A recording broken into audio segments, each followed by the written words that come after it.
Hello guys, welcome back to my YouTube channel. ఈరోజు మనం అందరికి తెలుసు ఇక్కడ రిజల్ట్ అనేది మనకు నిన్న పోస్ట్పోన్ అవ్వడం జరిగింది. అదే ఈరోజు రిలీజ్ చేస్తామని చెప్పి బోర్డు అనేది మనకు అనౌన్స్మెంట్ అయితే ఇవ్వడం జరిగింది. ఇక్కడ చూసుకుంటే ఏపీ కానిస్టేబుల్ పరీక్ష ఫలితాలు నేటికి వాయిదా పడ్డాయి. అది నిన్న జరిగిన విషయం తెలిసిందే మనకు. తుది జాబితాను మరోసారి పరిశీలించి ఫలితాలు విడుదల చేయాలని ఏపీ పోలీస్ రిక్రూట్మెంట్ బోర్డు నిర్ణయించింది. నేను ఆల్రెడీ మనం వీడియోలో డిస్కస్ చేసుకున్నాము. ఏమిటి, ఎవరైనా ఏదైనా ఒకటి చిన్న మిస్టేక్ జరిగిందంటే మళ్ళీ బోర్డు, కోర్టు, కేసులు అవి ఇవి అని చెప్పి ఎలాంటి ప్రాబ్లమ్స్ ఫేస్ చేయడానికి రెడీగా లేదు. ఏ చిన్న మిస్టేక్ జరిగినా కూడా అది ఎంతో దూరం తీసుకెళ్తారు యాస్పిరెంట్స్. చిన్న విషయం కాదు, అది దాన్ని రచ్చ చేసిన తర్వాత వదిలిపెట్టరు మన వాళ్ళు. అలా ఉన్నారు ఫైర్ ముందుగానే. చాలా ఇబ్బందులలో ఇప్పటికీ చాలా ఫేస్ చేశారు ఈ 3 ఏళ్లలో. సో కాబట్టి రిజల్ట్ యాక్చువల్గా నోటిఫికేషన్ చేసినప్పుడే ఎగ్జామ్ ఎప్పుడు, పీఈటీ, పిహెచ్టీ ఎప్పుడు, మొత్తం అంతా రిజల్ట్ డేట్ అనేది ఒకటి ముందే అనౌన్స్మెంట్ చేస్తారు. ఈ అనౌన్స్మెంట్ ఏం జరిగిందంటే సడన్గా రిజల్ట్ మనకేం చెప్పింది, మొన్న నైట్ రేపు రిలీజ్ చేస్తామని సడన్గా అప్పటికప్పుడు చెప్పేశారు. సో కాబట్టి బోర్డు సక్రమంగా రిజల్ట్ అన్ని క్రాస్ సెక్షన్ చేసిందా అంటే వెరిఫై చేయలేదు అసలు. ఏదో డేట్ అనౌన్స్ చేశారు రేపు వదులుతామని చెప్పి. సో కాబట్టి అలా ఎమర్జెన్సీగా వద్దు, 1 డే లేట్ అయినా పర్లేదు, నిదానంగానే అన్ని క్రాస్ వెరిఫికేషన్ చేసి కొంతమంది అన్విల్లింగ్ పంపించారు. ఆల్రెడీ తెలుసు, నేను చెప్పేసాను, మళ్ళీ చెప్తున్నాను. మనకు బోర్డులో ఏం జరిగిందంటే కొంతమంది మాకు వేరే జాబ్స్ వచ్చాయి, మేము సెటిల్ అయ్యాము, సో మా పోస్టు వేరే అభ్యర్థికి ఇవ్వండి, మెరిట్ వచ్చిన వాళ్ళకి, మేము దీనికి వద్దు, మేము సెటిల్ అయ్యాము ఈ జాబ్లో పలానా జాబ్ అని చెప్పేసి వాళ్ళు చెప్పేశారు.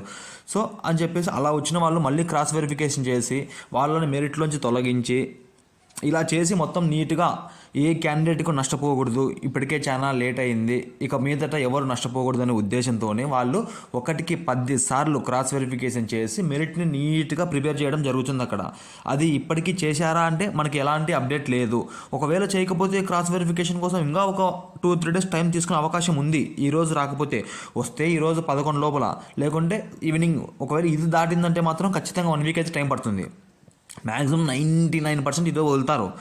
అది మిస్ అయిందంటే డెఫినెట్గా ఇంకొక 1 వీక్ పడే అవకాశం ఉంది, ఛాన్స్. కొంతమంది అంటున్నారు, బ్రదర్ రిజల్ట్ లేట్ అవడానికి కారణం అన్విల్లింగ్ కోసమే. రిజల్ట్ లేట్ చేస్తే డిఎస్సి రిజల్ట్ తర్వాత రిజల్ట్ ఇచ్చేవాళ్ళు అన్విల్లింగ్తో సంబంధం లేదు, హోంగార్డు పోస్టులు 1167 పోస్టులు పక్కన పెట్టి మిగిలిన పోస్టులకి మెరిట్ ఇస్తారు, అందుకే లేట్ అయిందేమో. అలా లేట్ కాదు. అలా లేట్గా కాకూడదంటే అసలు ఎప్పుడో ఇచ్చేటోళ్ళు, నిన్ననే ఇచ్చేటోళ్ళు కదా. ఎందుకు ఎంత క్రాస్ వెరిఫికేషన్ చేస్తారు, మొత్తం అన్ని పోస్టులు ఇచ్చేస్తారు.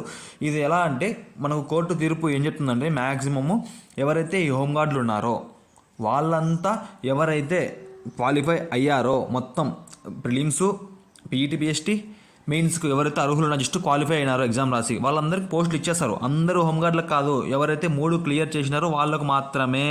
అన్న రిజల్ట్ వదులుతామని చెప్పి అనౌన్స్మెంట్ అయితే చేశారు. చాలా భయంగా ఉంది, చాలా టెన్షన్గా ఉంది. మాకైతే ఏదో అనిపిస్తుంది, రిజల్ట్ ఏమవుతుందేమో, మేము క్వాలిఫై అవుతామో కాదో, మాకు జాబ్ వస్తుందో లేదో అని చాలామంది టెన్షన్ పడుతున్నారు.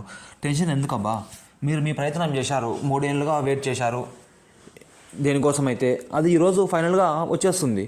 మీరు మీ అటెంప్ట్ మంచిగా ఇచ్చారు, ప్రిలిమ్స్ రాశారు, మంచిగా ఫిజికల్కు అటెండ్ అయ్యారు, క్వాలిఫై అయ్యారు, మెరిట్ ఎగ్జామ్ రాసి మంచి మార్క్స్ తెచ్చుకున్నారు.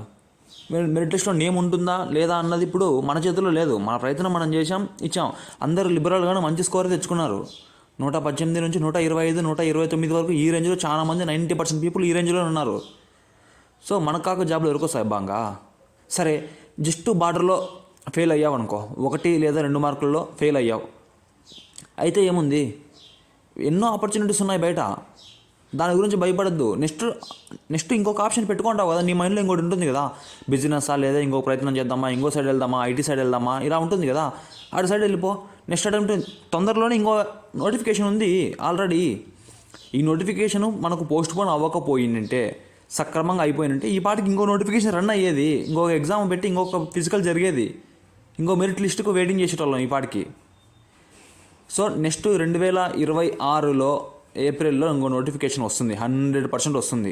అటు ఇటు ఒక 2-3 మంత్స్ లేట్ అవ్వచ్చు, బట్ లేట్ అయినా సరే రిజల్ట్ మాత్రం పక్కా ఈరోజు కానీ రేపు కానీ వదులుతారు.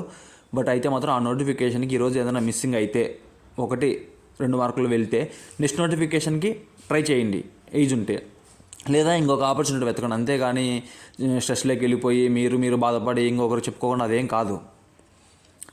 మనలాంటి వాళ్ళే కదా అందరూ వాళ్ళు కూడా జాబులు కొట్టినది. సో మనం ఇంకో ప్రయత్నం చేద్దాం ఛాన్స్ ఉంటే. లేకపోతే ఏం భయపడద్దండి. ముఖ్యంగా అమ్మాయిలు ఎటువంటి ఫియర్ పెట్టుకోవద్దండి. ఈ ఫైనల్ అటెంప్ట్ ఎవరైతే ఉన్నారో వాళ్ళు అస్సలు భయపడద్దండి. మంచిగా అటెంప్ట్ ఇచ్చారు, మనకే జాబ్ వస్తుంది అనుకొని ఫిక్స్ అయిపోండి.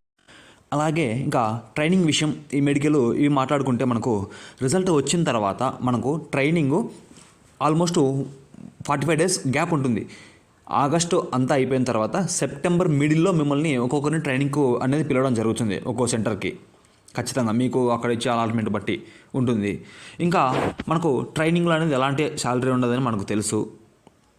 మీకు ట్రైనింగ్ పిలవాలంటే ముందు అక్కడ అన్ని ఫెసిలిటీస్ మీకు అవైలబుల్ ఉండాలి. అన్నీ మొత్తం సమకూర్చిన తర్వాతే మీకు ఏమైనా కానీ అక్కడ, ఎందుకంటే ట్రైనింగ్ మనకు జరిగి చాలా డేస్ అయింది, చాలా ఇయర్స్ అయింది జరిగి. అప్పుడెప్పుడో 2019లో ఆ టైంలో జరిగిన ట్రైనింగు. మరి తర్వాత ట్రైనింగ్ సెంటర్లు అన్నీ ఖాళీ అయిపోయి అవన్నీ నీట్గా మీకు ఏమున్నాయి ఏం లేవు, మీకు బెడ్స్ ఏంటి, మీకు ఫుడ్ పరంగా కానీ అక్కడ ఫెసిలిటీస్ కానీ వాష్రూమ్స్ కానీ గ్రౌండ్ కానీ ఈ డ్రిల్స్ అటెంప్ట్ చేసేవి కానీ డైలీ ప్రాక్టీస్ చేయించేటి ఈ రన్నింగ్ గ్రౌండ్స్ కానీ మీకు క్లాసెస్ ఉంటాయి. కొన్ని ట్రైనింగ్ పీరియడ్లో మీకు క్లాసెస్ ఉంటాయి. ఆ క్లాసెస్ కానీ అక్కడ డెస్కులు కానీ అక్కడ ఫెసిలిటీసు ఫ్యాకల్టీసు వీళ్ళంతా ఇవన్నీ ఉన్నారా లేదా ప్రతి ఒక్క సెంటర్లో. ఓన్లీ ఒక సెంటర్కి వెళ్ళి అన్నీ చూశారు, ఏమేమి ఉన్నాయి లేదని చెప్పి ఆ సెంటర్ చూస్తే అన్ని సెంటర్లు తెలిసిపోతుంది ఏమేమి డ్రాబ్యాక్స్ ఉన్నాయని చెప్పేసి. సో ఆఫీసర్లు వెళ్ళి అక్కడ చూశారు ఏ సెంటర్కి ఏమి కావాలని చెప్పి అన్ని సెంటర్ల నుంచి డేటా కలెక్ట్ చేసింటారు పైన గవర్నమెంట్. సో ఆ బోర్డుకు పంపించిన తర్వాత ఏ సెంటర్లో ఏమైతే డ్రాబ్యాక్ ఉన్నాయో అవన్నీ 45 daysలో క్లియర్ చేసేసి అన్నీ ఓకే అయిన తర్వాత అన్ని సెంటర్లకి ఇన్స్ట్రక్షన్స్ పంపిస్తారు. సెంటర్స్కి ఏమేమి కావాలా, ఎవరికి ఏం కావాలా, అక్కడ ఏ ఫెసిలిటీస్ కావాలని చెప్పేసి ప్రతి ఒక్కరిని సమకూర్చిన తర్వాతే మీకు కాల్ లెటర్స్ అనేది ఇవ్వడం జరుగుతుంది. అంతవరకు ఎలాంటి అప్డేట్ అయితే ఉండదు. డెఫినెట్గా మీకు ఎటువంటి ఇబ్బందులు చేకూర్చకుండానే ట్రైనింగ్ అంతా కంప్లీట్ చేసేదానికి బోర్డు అనేది చూస్తుంది. ఇంకా త్వరలోనే ట్రైనింగ్ అనేది ఖచ్చితంగా ఉంటుంది. సెప్టెంబర్లోనే 90% ట్రైనింగ్ ఉంటుంది. ఎలాంటి పోస్ట్పోన్ జరగదు. ఇప్పటికే చాలా అంటే చాలా లేట్ అయింది. 3 years ఏజ్ గ్యాప్ వచ్చింది చాలా మందికి. అప్పుడెప్పుడో 19 ఏళ్ళు 20 ఏళ్ళు ఉన్న వాళ్ళకి ఇప్పుడు 23 24 ఏళ్ళు వచ్చి పడ్డాయి. అలాంటిది 26 27 ఈ కొంతమంది 28 ఏళ్ళు ఉంటారు కదా, వీళ్ళు ఎవరైతే అప్లై చేసినారో వాళ్ళకి 31 32 వచ్చేసినాయి కొంతమందికి అయితే. సో కాబట్టి వీళ్ళంతా ట్రైనింగ్ చాలా కష్టపడాల్సి వస్తుంది. ట్రైనింగ్లో మరీ కష్టం అంటే మరీ ఏం కష్టం ఉండదు, కొద్దిగా ఎఫర్ట్ పెడితే చాలు ఈజీగా పాస్ అయిపోతారు. సో కొంత ఎంగేజ్ పర్సన్స్ అయితే ఈజీగానే వాళ్ళు ఎలాంటి హార్డ్ వర్క్ లేకుండా అయిపోతారు. ట్రైనింగ్లో అయితే ఎలాంటి కష్టపడాల్సిన అవసరం లేదు. హార్డ్ వర్క్ అయితే ఉంటుంది, బట్ మీరు మరీ అంత కష్టపడాల్సిన అవసరం లేదు. వాళ్ళు చెప్పినట్టు సపోర్ట్ చేస్తే చాలు. సో కాబట్టి ఎవరైనా టెన్షన్ తీసుకోవద్దు, రిజల్ట్ మనకు పాజిటివ్గానే వస్తుంది. అందరికీ జాబ్ రావాలని కోరుకుంటాను. ఇంకా ఏదైనా ఎవరికైనా డౌట్ ఉంటే కామెంట్ చేయండి, డెఫినెట్గా నేను రిప్లై ఇస్తాను. ఒకసారి మీ స్కోరు మీ డిస్ట్రిక్ట్ నేము మన వీడియో కింద కామెంట్ చేయండి.